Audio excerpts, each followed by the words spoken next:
Саламатсыңарбы, урматтуу окуучулар. Азыр биз кыргыз тили сабагын баштайбыз.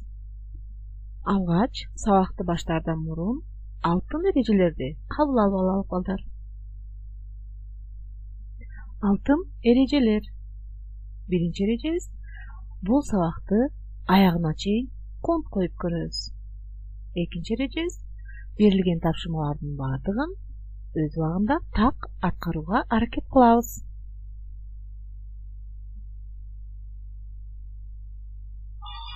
Карагылачы балдар, күн кандай гана сонун күйү чертип жатат. Балдар болсо жайдары бийлеп жатышат. Күндүн дагы, балдардын дагы көңүлү жайдар экен. Күндүн күйүүсү, балдардын бии силерге дагы жагымдуу маанай тартуулады деген ойдомун.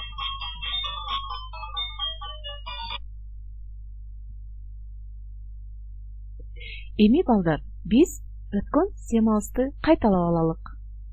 Биз мурунку сабакта жай сүйлөмдөрдү өткөнбүз. Эми төмөндөгү сүйлөмдөргө көңүл бөлөбүз. Мен кетип ысык тиет. Аскат суу тазалашты. Балдар айлананы жакшы окуйт.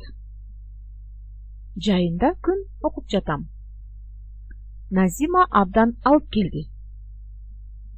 Туура балдар, бул жерде жай сүйлөмдөр берилген. Бирок эмнени байкадыңар? Албетте, сүйлөмдүн баш жагы жана уландысы аралашып, адашып калышыптыр. Мына ушул сүйлөмдөрдү биз тууралап чыгышыбыз керек экен. Ал үчүн жазып алабыз ушул боюнча, андан соң багытчаларды коюп тууралап чыгабыз. Мисалы, сүйлөмдүн башынан уландысына чейин багытчаларды коебуз. Дал келтиребиз бири-бирине. Мисалы, мен биринчисин көргөзүп берейин өзүм. Назима абдан алып келди деген сүйлөмдү алайын да ушул сүйлөмдү тууралайын. Менин оюмча, Назима абдан жакшы окуйт болмок балдар. Мына ушул сыяктуу кылып, өзүңөр баарысын тең бири-бирине дал келтирип чыгасыңар.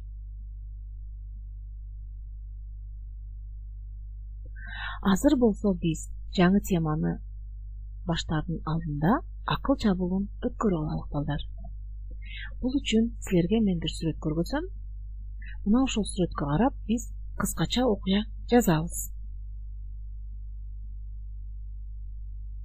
Сүрөткө жакшы көңүл бөлгүлө балдар.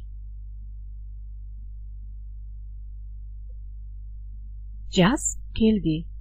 Балдар эшикке чыгышты. Кубаныч менен Айнура көчөт отургузууну чечишти. Бир кезде балдардын апасы: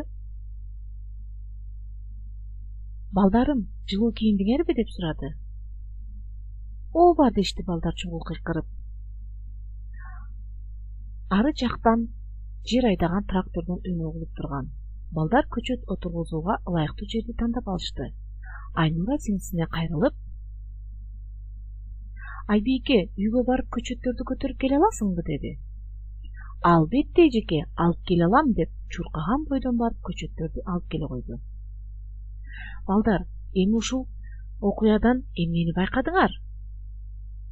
Ооба, кээ бир сүйлөмдөр кызыл тамгалар менен жазылган экен. Жана суроо белгилери коюлган экен.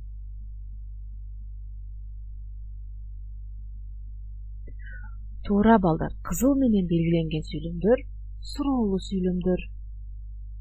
Анда эмесе бүгүнкү темабыз суроолуу сүйлөм. Эми сабагыбыздын максаты менен таанышып алалы балдар. Суроолуу сүйлөмдүн аныктамасы менен таанышасыңар.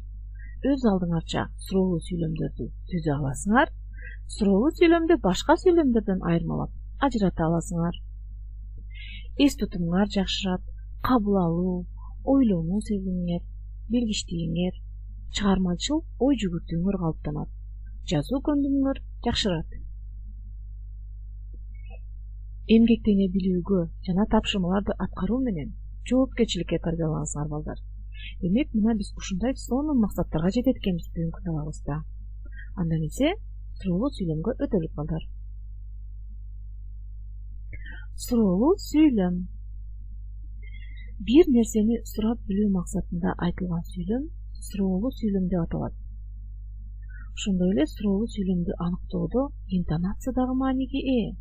Башкача айтканда, кабар алуу максатында, жооп күтүү мүнөзүндө, угуучуга кайрылуу иретинде айтылат балдар. Эми бул эрежени дептериңерге жазып алгыла.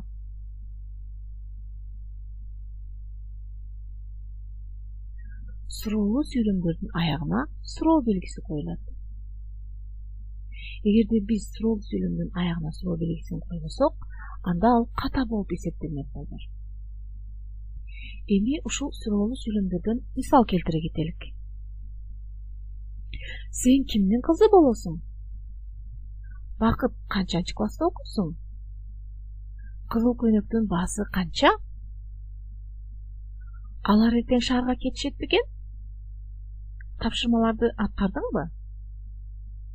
Гүлдөргө суу куйдуңарбы? Балдарым, көрдүңөрбү? Баарысы тең суроолуу сүйлөм, аягында суроо белгилери коюлган. Жана ошондой эле кайрылуу, жооп күтүү мүнөзүндө кайрылуу менен ушул суроолуу сүйлөмдөрдү окудум мен. Бул суроолуу сүйлөмдүн баарын дептериңерге жазып алгыла балдар. Эми биз көнүгүүлөр бекетине келип жеттик. Биринчи көнүгүү кластер түзөт экенбиз балдар. Мен азыр суроолуу сүйлөмгө кластер түзөм, ал эми силер болсо башка суроолуу сүйлөмдөрдү жазып, өз алдыңарча түзөсүңөр кластерди. Алина кандай кыз? Алина кандай кыз дейт? Сен каникулда китеп окудуңбу? Сен келечекте кайсы кесиптин ээси болгуң келет? Балдар, мекен жөнүндө ыр билесиңерби? Мына көрдүңөрбү? Ушундай суроолуу сүйлөмдөр бар кластер түздүм. Эми силер болсо ушулардын ордуна башка сүйлөмдөрдү жазып кластер түзүп аласыңар балдар.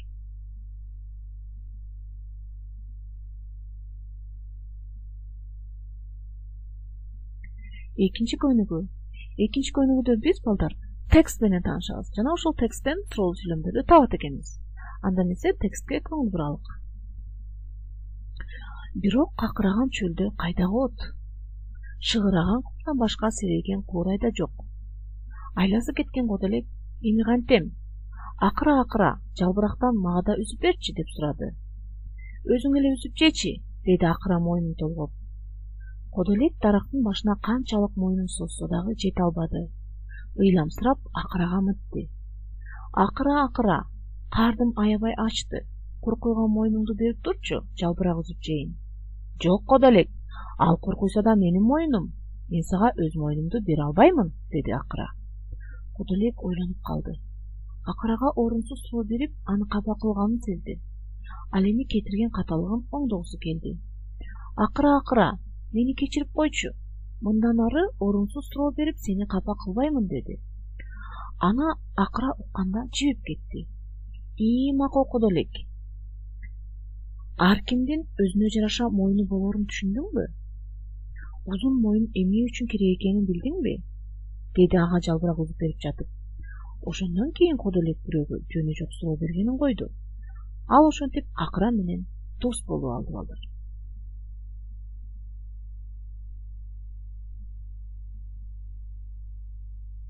Эми ушул тексттен суроолуу сүйлөмдөрдү таап, дептериңерге туура, таза көчүрүп жазып аласыңар балдар.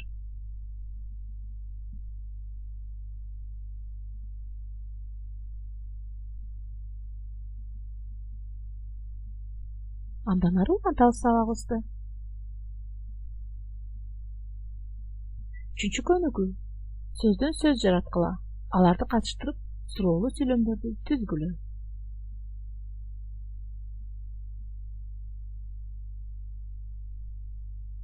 Бизге катачылык деген сөз берилген экен. Мына ушул сөздөн биз жаңы сөздөрдү таап, андан соң ошол сөздөрдү катыштырып, суроолуу сүйлөмдөрдү түзөт экенбиз балдар. Алгач мен биринчисин өзүм үлгү катары көргөзүп берейин. Андан соң силер өз алдыңарча аткарасыңар балдар. Мисалы, жогорудагы сөздө кат деген сөз бар экен. Эми ошол сөздү катыштырып суроолуу сүйлөм түзөбүз. Апа, мен чоң атама кат жазсам болобу? мына көрдүңөрбү, мен ушундай сүйлөм түздүм. Эми муну төмөндөгүдөй таблицага жазасыңар. Бул жерге сөз деген жерине көп чекиттин ордуна тапкан сөздөрүңөрдү жазасыңар жана катышылык деген сөздөн.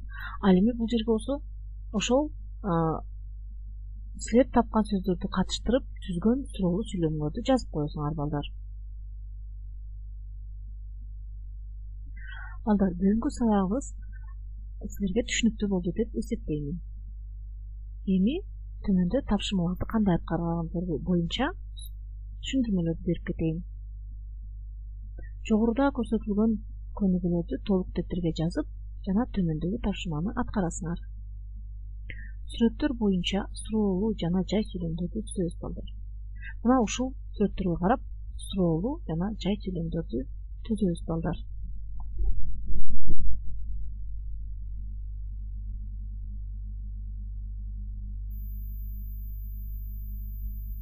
Балдар, эми мен жогоруда көрсөткөн көнүгүүлөрдү, тапшырманы дептерге жазгандан сырткары, аларды так, туура аткаргандыгыңарды, теманы кандай өздөштүргөндүгүңөрдү текшерүү үчүн атайын кайтарым байланыш үчүн түзүлгөн Google формада даярдалган суроолор жазылган шилтемени QR кодду жөнөтөмүн. Жана ушул видеонун акыркы слайдына шилтемени жана QR кодду коюп коемун. Мына ошол шилтемени бассаңар же QR кодду телефонуңардан сканерлесеңер, ушул тема боюнча мен даярдаган суроолор ачылат. Ал суроолор жазылган баракчанын башында аты жөнүңөрдү жаза турган жана жооп жаза турган атайын сааттар бар. Мына ошол баракчаны толтуруп, мага жөнөтүп койсоңор, жоопторуңар мага келип түшөт.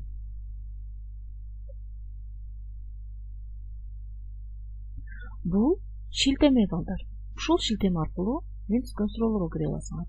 Бул болсо QR код деп аталат. Мына ушул QR кодду өзүңөрдүн уюлдук телефонуңардан сканерин ачып туруп сканерлесеңер, силерге тапшырмалар берилген баракча ачылат.